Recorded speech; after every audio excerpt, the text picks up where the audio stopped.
Now, this is where I will be using the Let's Get Checked for blood work at week 5 and week 10. If I happen to have some issues or my blood work comes back and my estrogen is raised, I am gonna be tossing aromasin in there. If you're using nandrolone concurrently with test and expecting to get an accurate reflection in your blood test values, it's gonna be significantly elevated to the point of being essentially unusable, because Let's Get Checked does not differentiate between different synthetic anabolic agents. Rather, they will cross detect through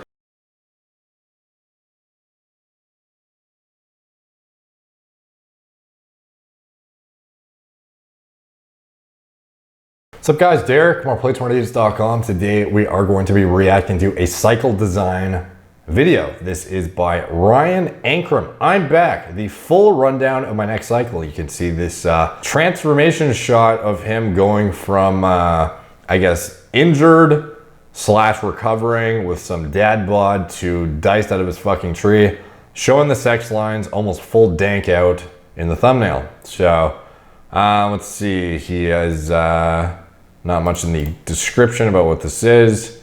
So, okay, we'll just get into it. So I just went down through and I built my entire cycle, kind of everything I'm gonna be taking from anabolics to SARMs, my ancillary stuff, my AIs, my over-the-counter supplements. So I'm gonna go down through all of this stuff. I'm not gonna like explain any of this. I'm just gonna tell you my dosages and kind of how I'm gonna do it and how long I'm gonna do it for. And real talk guys, I actually had to reference my anabolic guide, a few times because, with all this info, after some time, even I forget, some of the details. So pick up that guide. It'll make sure that you're doing it safe and you're doing it right so you can stay healthy and happy. All right, so number 1, we're gonna go through anabolics. First and foremost, the king, the OG Testosterone. I'm gonna be doing that from week 1 to week 20. So all in all, this will be a 20-week cycle. Now, keep in mind, guys, this is not a beginner cycle. It's not stupid crazy, but I've been doing this for a while. So, do what your experience is. If you're a first timer, don't do some crazy shit. But if you're an OG, do what you need to do. So, Testosterone, we're gonna be doing 600 milligrams per week. And I'm doing that from week 1 to week 20. Now, on week 1 through 4, I'm gonna be doing 300 milligrams on Monday and 300 milligrams on Thursday. On week 5 through 20, I'm doing 200 milligrams on Monday, Wednesday, and Friday, and that is because of my next compound. Starting at week 4 through week 15, I'm gonna be doing NPP, 360 milligrams per week, and that equals out to be 120 milligrams on Monday, Wednesday, and Friday. So he's gonna be combining the two compounds, so that's why he's going to a more frequent dosing schedule. So what do I think about, pre-designed dosages for fucking like multiple months? Like we're talking like, a 5-month cycle essentially. I'm not a big fan, to be honest. Like, I guess it could change as you go, but it sounds like he's pretty dead set on it, cemented being like, this is the dosage for almost half a fucking year. Like for me, what I would do is start with the minimum effective dose and titrate up accordingly based on biological response, based on biomarkers, based on side effect profile, based on what you need, rather than just like, let's throw this at it and do it for half a year. I would imagine exposure should titrate up accordingly based upon when you're plateauing and actually need the additional anabolics, rather than just kitchen sink blasting off the start, off the gate, and just exposing yourself to the full gamut of shit, the full goddamn half year. For me, that seems like a bit of a, I don't know, like personally, I don't like that approach. Like I guess if you're in an off season, maybe it's a little bit different. You have a baseline amount of hormone exposure and you can just take advantage of the additional anabolism and you don't really need to fuck with it too much. Something I do see quite often though is, especially during cutting phases, if a coach has a pre-designed protocol that literally tells you at like, week 8, you're gonna introduce this, at week 4, you're gonna introduce this, the dosage is gonna be this, and they planned it out like 20 weeks ahead of time, like fucking run. That's a shitty coach. Like you should not know exactly what your body's going to do this far ahead of time. It makes no sense. There are some coaches that'll be like, at week 4, we're going to change the trend from this to this, and we're gonna introduce this compound, we're gonna do this and that. Your aromatase inhibitor is going to be introduced at this dose at this time. It's like, fucking why, dude? Based on what? Like, we haven't even got even close to that point yet. How do you know I have excessive aromatization needs to be handled? How do you know what's going to happen here? How do you know that I need this compound at this dose? Have you seen what's happening with my physique fucking 3 months from now through your crystal ball? Like, no, you haven't. So, like, why are we predetermined exposing myself to this shit when I may not need it and it may otherwise hinder my progress? So, I'm not a huge fan of like pre-designed shit from like this far out. Although in an off-season context, it's not as problematic in my opinion, but still,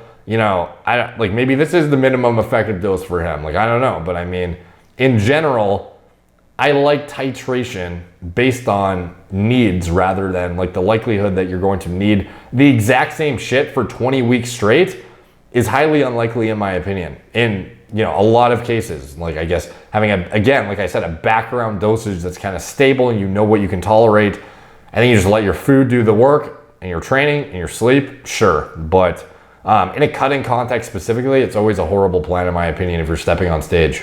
I'm throwing NPP in at week 4 because it's a shorter ester. So I'm gonna let that test get in my system, build up, and then I can throw the short ester of the nandrolone in there. Now, so is the test actually not in your system until like week 5, like, you know, we previously thought on the forums?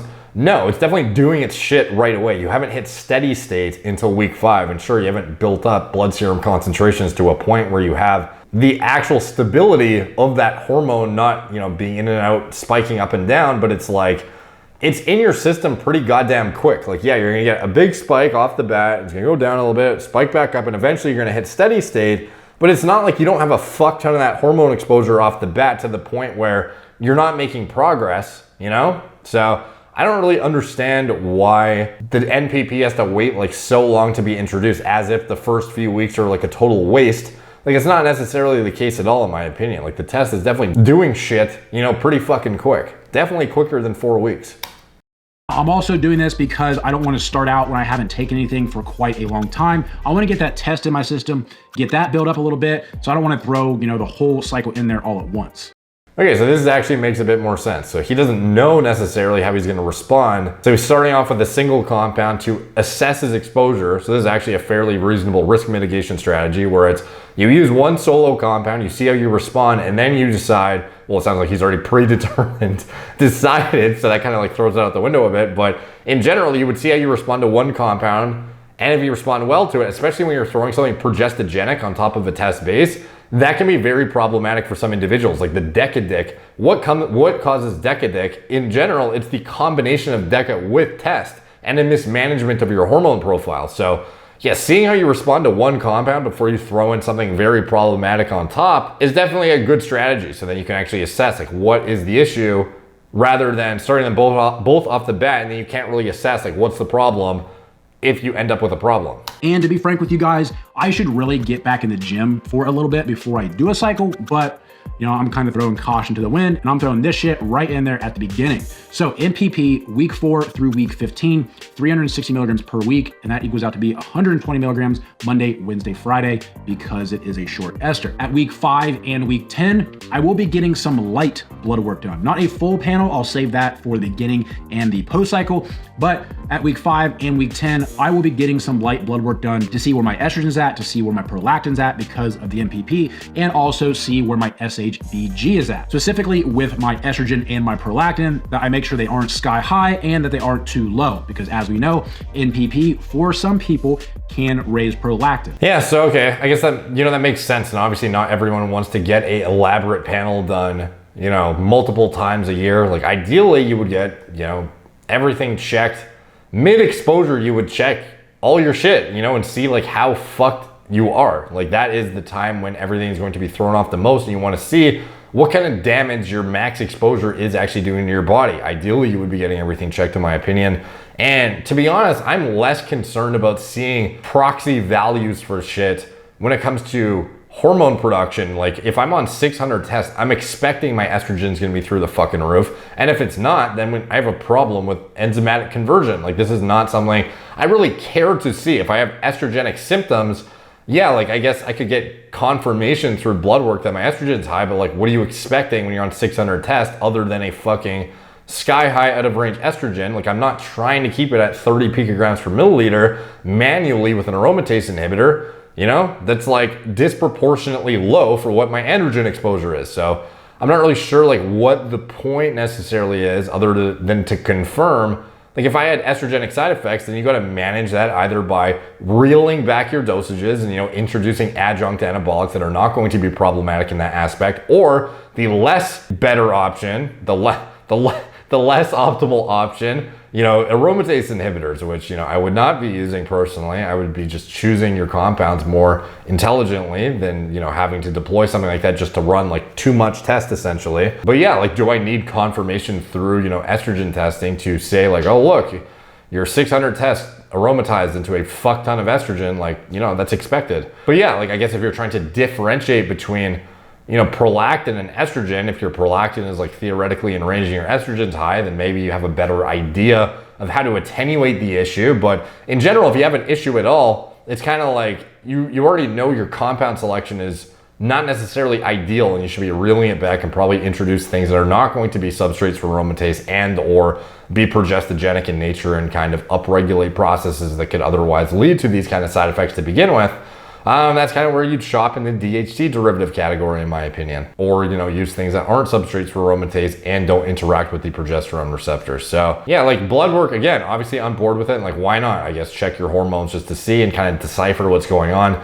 But I would definitely be checking lipids. I would be getting elaborate hematology. I would be getting metabolic parameters. I would be getting the full gamut of shit during all of them, unless you were like very, very knowledgeable and thoroughly understanding of what your, you know, blood work is going to be, because you've done this shit so many times at this point that you can predict with like extreme accuracy what your exposure levels will equate to in certain biomarkers. I don't know what other reason there would be to forego it other than, you know, being cost effective. Yeah, like, I don't know, like for me, I would definitely be checking all my shit. Probably most importantly would be, like, obviously it's important pre and post exposure too, but mid exposure, like I want to see how fucked up things are getting, you know? Like how aggressively should I intervene with ancillary use for things like lipids? Like, do I need an ezetimibe? Like, I would want to know that shit. On week 4 through week 7, I'm going to have Superdrol in there at 20 milligrams per day, 10 milligrams in the morning and 10 milligrams in the evening. Week 8 through 11, I'm going to take a break and not take any orals, take a break, give my body a break, give my liver a break. And then at week 12 through week 15, I'm going to throw Halo in there, 20 milligrams per day, 10 milligrams in the morning pre-workout for that aggression and intensity, and 10 milligrams at night. Okay, so Superdrol and Halo, you know, like personally the time I feel like orals make the most sense in an off season, if ever, is to break through a strength plateau, like at the end, the tail end, rather than in the middle. Because it's like, do I want my liver to be maximally stressed in the middle of a cycle? Do I want to have my appetite suppressed, you know, unnecessarily, when I can rely on other injectable agents for the protein expression? Like, I guess hypothetically you could introduce them in a, you know, pulsatile fashion, get it in and out of your system quickly, pre-workout sort of thing. I would not be using something like this on an everyday basis, but everyone's different, you know? Like, if you respond super favorably to a compound, you have no appetite issues, your organs can sustain, you know, healthy functioning just fine with it, and you still grow well, you still sleep well. Again, this comes down to individual response and experimentation to some extent. Maybe it's not the most ideal choices on paper. Like, most top bodybuilders are not going to be using like Halo in the middle of a fucking off season, or, you know, Superdrol pretty much ever, to be honest. But it doesn't mean that it can't be done or it can't be useful. Like, again, we don't know this guy's goals. Like, if he wants to gain a shit ton of strength, you know, like orals can be quite useful, especially in a pre-workout aggression context. So just because we wouldn't do something doesn't mean it doesn't make sense for what his goals are. And the key to, you know, key thing to mention is what he's doing is not necessarily what's optimal for you. Like, whatever sport you're doing, this cycle is not necessarily like the cycle you should be doing too. I think that should be, you know, pretty obvious though before you get into this kind of stuff. But I just wanted to make clear, because some people see, you know, a guy with 100K subscribers who's, you know, a big following around, you know, talking about hormones and whatnot. And I think what he says is gospel, you know, as far as what his cycle is, but it doesn't mean it's applicable for like sports performance, for, you know, whatever it is you're doing in the gym. Everybody's goals are different. Everyone's individual drug response differs, and as well as organ sustainability is going to differ significantly. I don't know many people who can have successful off seasons running orals like multiple times throughout it. Like, this stressful of orals specifically. Superdrol and Halo are fucking brutal, dude. Simply because it is a short half-life and I want to keep those blood levels steady. I'm actually a huge fan of doing this, where you have 2 orals in a cycle, but you don't stack them. You take one and then you take 3 or 4 weeks off to give your body a break, and then you can throw one on the back end of your cycle. I'm a big fan of doing that. Now, before I start, I am going to go get full blood work done, you know, the whole shabam. That way I can see if I have anything out of whack, I can fix it. I shouldn't, because I haven't taken anything in a long time. I've just been taking my PCT. So everything should be, you know, pretty good on my blood work. I'm also going to be going in and giving blood. That way I get my red blood cell count down, get my hematocrit down, my hemoglobin, all that stuff. Since I am on TRT, that blood can thicken up just a bit, and that way I go into my cycle nice and fresh. All right. Okay, so as far as like keeping stable blood serum concentrations and orals and using them for like 4 weeks straight or 3 weeks straight or whatever, you know, like I am of the opinion now that pre-workout androgens should be leveraged for their acute performance outcome purposes around the workout and get in and out as quick as possible. I would not be using them every day, multiple times a day to maintain a stable blood serum concentration. Like this is not the compound I want to rely on for muscle protein synthesis. This is like across the board, a lot of these agents are going to yield the same protein expression outcomes, but the way they differ is their satellite interactions with psychoactive effects in the gym and whatnot that can lead to disproportionately aggressive, you know, behavior and be able to recruit motor units in a way that is going to allow you to lift more in a very, you know, like acute period of time rather than, you know, something like nandrolone, which has like very minimal effects on your strength. But again, the actual net outcome and protein accretion is going to be pretty similar across the board. So do I want to be exposing myself on a perpetual basis throughout the weeks to these androgens that are so liver toxic and so not useful in a protein accretion aspect that I can otherwise get these same hypertrophy outcomes from a very tolerable injectable background drug? No, I would be using it like, you know, every, you know, few days or every other day, like on very, very specifically chosen workouts to allow my body to tolerate them better, probably get less appetite suppression, get less liver stress. And like, there's just no point. Like, what am I using it for on my off day? You know, like I'm not actually fucking lifting. So why am I trying to take goddamn halo test in when I'm trying to relax on a Sunday? I'm like putting myself into a fucking fight or flight red line state, probably inhibiting growth in some capacity by being fucking red line, not being able to get into a parasympathetic rest and digest state. If I'm gonna use it, it's going to be before a workout when I'm trying to break a PR, not when I'm just fucking sitting there after a leg day, the day after, and trying to eat and like recover as much as possible. So that is something I strongly disagree with, is using these like heavy aggressive orals in the middle of a cycle for like 3-week blocks at a time.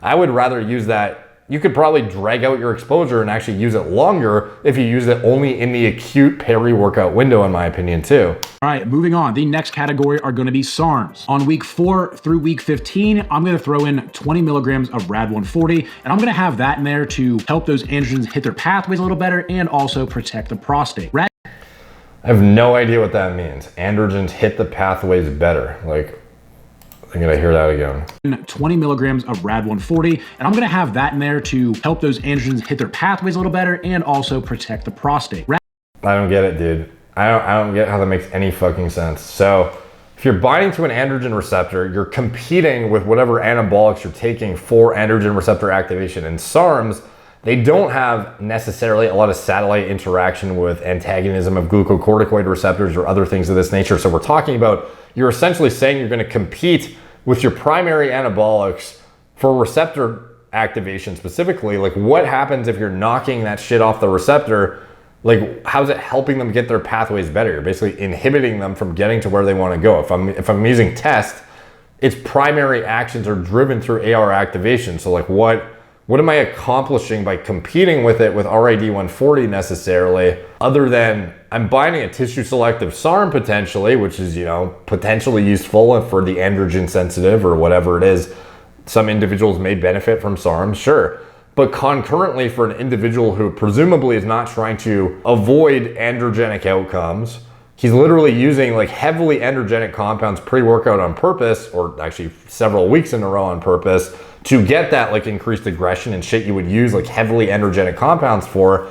I don't really know what he means by hit the androgen pathways better. Like, that does not make any sense to me personally. And as far as the prostate goes, like, I don't really know what he means about like protecting the prostate. Like, I get there was a like a preclinical study that showed that, I believe it was like prostate size is going to be smaller in individuals who use RAD 140 concurrently with their test. It's not a human model, but it is a, I believe it was like a preclinical rodent model or some shit. And yeah, that is, you know, definitely shown to be the case. But when it comes to like prostate cancer, like presumably when he says to protect his prostate, that is the concern here, you know, to protect the prostate from presumably whatever cancer development you can get from androgen receptor activation locally in the tissue. But in reality, the saturation point of any kind of issues in that regard are kind of maxed out at a replacement amount of tests, like very low. I believe it's like 250 nanograms per deciliter. I'll go pull up the study now just to confirm. Okay, so this is the what I was referring to. Letter to the editor questioning the evidence behind the saturation model for testosterone replacement therapy in prostate cancer. So it has been 11 years since publication of this article. Over time, we've been gratified with the wealth of published research confirming all key elements of the saturation model. The introduction of the saturation model revolutionized concepts regarding the relationships of androgens and prostate growth, benign and malignant, and has served as the theoretical framework for major changes in clinical practice, including the use of testosterone in men with prostate cancer. So anyways, as we get down to it, basically the main point that I was trying to drive home here, several key studies subsequent to our 2009 publication include a placebo-controlled trial and registry data showing that men who received testosterone therapy demonstrate an increase in PSA if baseline T was less than 250 nanograms per deciliter, but not if baseline T was greater than 250 nanograms per deciliter. A saturation curve for serum PSA and testosterone among 2,967 men seen in clinic with a saturation point of approximately 250 nanograms per deciliter and unchanged PSA levels in 28 men on active surveillance for PCAA who received T therapy for a mean duration of approximately 3 years. At no point have we claimed the saturation model means testosterone therapy is safe for all men with PCA, since any number of additional factors may come into play in the complex biology of cancer, and large controlled trials are required to demonstrate safety. However, we note now, as we did in 2009, that published experiences with T administration in men with PCA, even in men with metastatic disease, appear consistent with the saturation model. So again, anything above and beyond 250 nanograms per deciliter, which is like hypogonadal cutoff pretty much, is essentially a non-factor. So when he's mentioning, to protect the prostate using RID140, I don't necessarily think that it does. In fact, I don't really think it's relevant at all. So I'm not sure why he's mentioning that. That does have a long half-life, but typically I like to split it up just because I do take pills in the morning and at night. So I'll just be doing 10 milligrams in the morning and 10 milligrams in the evening. Now, I'm also going to be having Stenabolic in there, 30 milligrams per day, and that will run from week 4 till the end of my cycle. Now, I am going to be dosing Stenabolic just a little bit differently this time. I've had some success with it. So what I'm going to be doing is taking 30 milligrams all at once in the morning with a big meal, something that's going to be high in fat. As we know, Stenabolic doesn't absorb the best. So I'm going to be taking it all in the morning, kind of getting that full dose, that high dose in there with say 15 to 20 milligrams of fat. All right, moving on to. Okay, so I would not do that at all. Like he's talking about SR9009, I believe, and that is a compound that has almost no bioavailability to the point that if you're not injecting it, it's essentially useless. Like it's even, like if we talk about L-carnitine in terms of bioavailability, when we're talking about like 13 to 15% or whatever, like Stenabolic is like fucking nothing, dude. It's like borderline useless in an oral preparation. Like I use it personally to reset my circadian rhythm. If I have a fucked up sleep schedule, I will try and wake up when I'm supposed to wake up, jab a certain amount. I forget what the dosage is. It's like 30 milligrams or something. And then from there, that would serve as my way to kind of reset my circadian rhythm in the morning. I would have, a fat melatonin dose at night when I'm trying to, when I'm supposed to go to sleep. And like, this is a way you would correct, for jet lag sort of thing. Or a fucked up sleep schedule. You take a fat dose of melatonin at night when you're trying to go to sleep. And then you would take the SR9009 Rev ERB agonist in the morning in order to reset your circadian rhythm. I would not be using it as an oral agent personally at all. Maybe if you can get some performance enhancing effect out of it orally, like great, but the clinical data suggests that it is essentially, well, the guy who fucking designed the drug suggested that it was essentially useless in an oral preparation. To cycle support, I'm going to be tossing my Shield in there. Shield, don't fucking die, which by the way, at the time you guys are watching. That's a good plug. Then I just spit all over my fucking computer. Just don't fucking die. It sounded funny. Be tossing my Shield in there.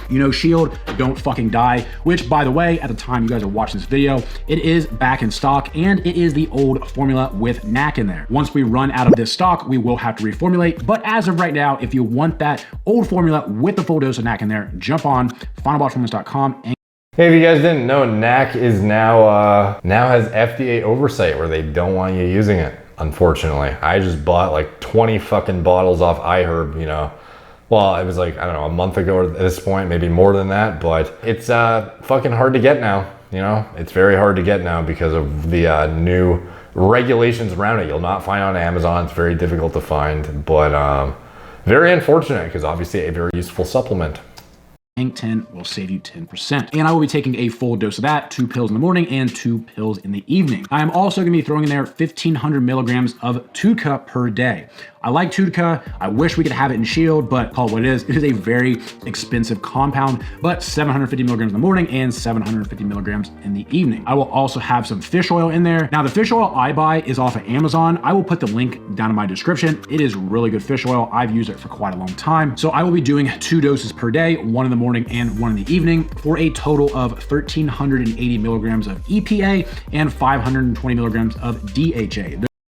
I forget what the trials were that showed the what was it, like a 30% reduction in cardiovascular disease risk or something. It was like, I believe it was like 4 grams though. So maybe it was 5. It was definitely more than this. So I would definitely recommend referencing that if you're trying to decide how much EPA and DHA to consume. But this is at least, better than nothing. This is a good dose still, but it's definitely in like the 3 to 4 gram range, I believe, where the really big reduction in cardiovascular disease risk comes in. Those are the 2 main things in fish oil that you want and that you need. Good for the heart, the brain, the blood, the joints, and even the eyes. Per usual, I take this year round, and I will also have it in here for my cycle, is vitamin D3. I found my kind of new sweet spot on the dose, and that is 20,000 IUs per day, 10,000 in the morning, 10,000 in the evening. Jesus fuck. Definitely make sure you're taking your vitamin K2 with that. And that's really good for just about everything. Great for just overall health. What ancillaries am I gonna be taking? The stuff to make sure my tits don't fall down to my knees. Starting out, I will have Aromacin on hand. And of course, as you guys know, you only take AIs such as Remedex and Aromacin as needed. Now, this is where I will be using the Let's Get Checked for blood work at week 5 and week 10. So again, this makes sense. You use it as needed. It's like an emergency thing on hand in case you need it, but ideally you wouldn't. And if you do, you probably need to step back and redesign your protocol or assess that, is this the move forward? Do I want to be using so much of X compound that I need to introduce this ancillary, or should I potentially just reel back the dose of whatever compound it is that's being problematic and introduce a compound alongside it to yield the same protein expression with a relative lack of side effects, where I need to introduce a fucking cardio and neurotoxic drug in order to manage my testosterone and or nandrolone concurrently. But again, the blood work thing, he's mentioning how he's gonna get blood work to assess if he needs an AI. I guess let's see what he says first. I happen to have some issues, or my blood work comes back and my estrogen is raised, I am gonna be tossing Aromacin in there. Okay, so it's like, obviously your estrogen is gonna be raised. It's gonna be fucking sky high. So I don't know what, are you gonna be looking at a ratio of testosterone to estrogen to determine if you need an AI? But it's like, expectedly, your estrogen is gonna be in the hundreds if you're on 600 milligrams of test plus nandrolone. So I don't really know. And that's not even factoring in cross-reactivity too with estrogen. Are you getting, sensitive assay testing? Because I don't even know. As far as I know, Let's Get Checked does not do fucking sensitive assay estradiol. So if you're using nandrolone concurrently with test and expecting to get an accurate reflection in your blood test values, it's gonna be fucking significantly elevated to the point of being essentially unusable, because Let's Get Checked does not differentiate between different synthetic anabolic agents. Rather, they will cross-detect through electrochemiluminescence immunoassay, ECLA, Roche ECLA methodology. So this is not, well, actually, I'll go fucking check and see if they do now, because I actually mentioned to them, back in the day, they wanted to work with me, and I said, can you get sensitive assay testing? And they mentioned something about how they might look into it, but I don't know if they did yet. But I'm about to find out if Let's Get Checked indeed has that or not. Let's see. So testosterone test, testosterone, SHBG, free androgen index, estradiol, health tests. Let's see, men's health. Going to check their estrogen test, all men's tests, testosterone, male hormone tests. Can I fucking see your goddamn tests? What the fuck? How am I supposed to, male hormone? Are you gonna, is estrogen on here specifically? Or am I not going to see that? Okay, I guess this is it. So, male hormone plus, male hormone advance, estradiol, learn more. Are you gonna tell me what the assays are? So we have, okay, they have not disclosed. Anytime it's not disclosed, you can assume that they're using a cheap immunoassay, which is unfortunate, because this means, especially if you're on synthetic anabolics, this is gonna be totally fucking useless for you. So for him using this estradiol, using Roche ECLIA as a proxy for if he should use an AI or not, I've literally used nandrolone monotherapy and seen my estradiol in the normal range when it was actually determined via sensitive assay testing that it was literally like fucking 5 picograms per milliliter. So no, this is not going to be accurate, unfortunately. So I would not recommend using this for, again, I'm not saying don't use Let's Get Checked ever. I'm just saying for, if you're an anabolics user and using fucking nandrolone concurrently with your test and you're expecting a accurate reflection in your blood work to determine if you're going to use a neurotoxic and cardiotoxic drug alongside it, that's a horrible idea. This is not going to be accurate, and it's going to give you an artificially inflated reading. Monday, Wednesday, Friday at a dose of 12.5 milligrams per day. For an AI, for actual estro issues, I take them at night before bed because that is typically when your estrogen is the highest. And by the way, if you want to get sensitive assay testing, this is what I put in all of my pre-designed panels at my HRT clinic, which is in the video description below. Shameless plug, we actually do this shit and design it for people who are using synthetic anabolics and or just want accurate blood work. But again, I can acknowledge the convenience and efficiency of finger prick testing at home, and Let's Get Checked is a reasonable service for a lot of individuals. But if you want high quality oversight and high quality blood work, this is where, and again, like when you're paying in the hundreds of dollars, you can get a fucking huge panel if you just go in to get your blood drawn and get high sensitivity testing with multiple biomarkers for the same price as you get just a few biomarkers through the finger prick, because they're not as marked up so aggressively. Like these finger prick tests are so fucking expensive for basic shit, unfortunately. Like $209 for basic test, not using high sensitivity testing, SHBG, free androgen index, and estradiol using Roche ECLIA. Like this is the amount of shit you can get for $209 via my clinic relative to this. It's like night and day, dude. Estronandrolone, you can run into some prolactin issues. It's not every. But again, okay, I'm like trying to not shit on them too hard.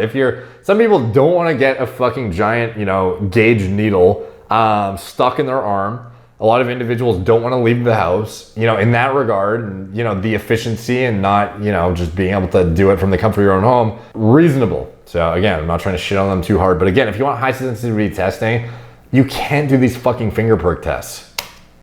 Everybody, it vastly varies from person to person, but I'm going to go ahead and take P5P. That is just an over-the-counter supplement.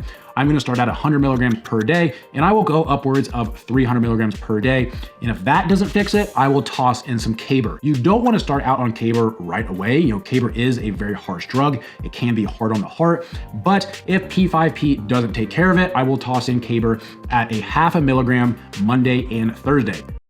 So again, like getting to the point, if you need an AI, if you need fucking Caber to handle what you're using, why not just reel back the dose a bit, introduce an adjunct anabolic? Like this guy's not worried about hair loss. He's not worried about any of that shit. So like, why not add in some primobolan instead? Like, why do we need to have this high of a dose of testosterone to the point that it's so problematic that we need an AI and fucking cabergoline? Like I don't get it. When you could get the exact same protein expression outcomes with a DHT derivative concurrently with it, that's not only going to inhibit, actually like work with you in order to lower your estrogenic burden through competing for aromatase and or having direct antagonism of estrogen-induced RNA transcription at the receptor site, but it's doing the exact same thing through the AR protein expression aspect. So it's like our net outcome is the same amount of protein accretion across the board, but we don't need to use a fucking heart toxic drug and a fucking AI concurrently to run the too high of a dose of the test and the nandrolone, when we could just lower the exposure a bit and introduce something else that's going to complement it far better and not need AIs or fucking anti-prolactin drugs or any of that shit to begin with. Just twice a week, and that will absolutely take care of any issues with prolactin or progesterone. This is one of my favorite things to do. It's kind of a pain because you have to do it every day, but if you get a small enough needle, it's pretty fucking painless and it's pretty easy. But I will be tossing injectable L-carnitine in there at 600 milligrams per day. I agree, it fucking sucks to do. I hate doing it. This is why I opt for the oral preparation, even with the low oral bioavailability. This is why I even offer it through Gorilla Mind. I use, upwards of like 4,500 milligrams when I want to use it orally. I try to use the injectable format as much as I can. I use the pharma grade stuff through my HRT clinic, but it's a fucking pain in the ass, and I hate, like literally, I don't like doing it. So I often will defer to the oral format, even though it's not as ideal, obviously, for achieving the same outcomes with far fucking less drug introduced into your system. Not actually a drug, but you know what I mean. That will go for the entire cycle. You can really take this stuff, I wouldn't say year round because you always want to take a break, but you can take this stuff for a long enough time and then take a break and then jump back into it. Injectable L-carnitine, I actually have a video on it. Go watch it. I'm not going to go over all of it, but it is great for receptor health. That way it keeps your androgen receptors kind of fresh and firing, and it's really good for fat loss and just overall general health. So past that, guys, I will just be taking my general. Yeah, the L-carnitine, like, I guess that's a basic way to overview it, but like some people do notice they grow leaner when they use it every single day and they adhere to that, pinning schedule and or using it at a high enough dose orally. Does seem to make a difference, although, potentially negligible for some individuals. If it's enough for me to justify pinning when I fucking hate pinning, then it's, like I deem it useful. It's a non-hormonal intervention. It is literally just a well-tolerated amino acid, or technically an amino acid derivative, I should say, but it does seem to work decently well. It's not going to be like a game changer necessarily, but it's enough to actually produce noticeable changes in body composition, and it's not more androgens. It's not more shit that's going to cause cardiac hypertrophy or some deleterious side effects that are, well, I'm not saying it's side effect free, but it's not going to be as problematic as adding another few hundred milligrams of androgens. If you can make more use of your existing androgens and improve your body composition outcomes through something that's non-hormonal necessarily, why the fuck not? It's like saying, should you use creatine or not? Something natural that's going to absolutely help with things. Of course you should fucking use creatine, even if you're using steroids. It's a no-brainer. I'm not trying to compare creatine to carnitine. I'm just trying to lay out there the natural shit that can work. It's it is useful for individuals who adhere to the schedule.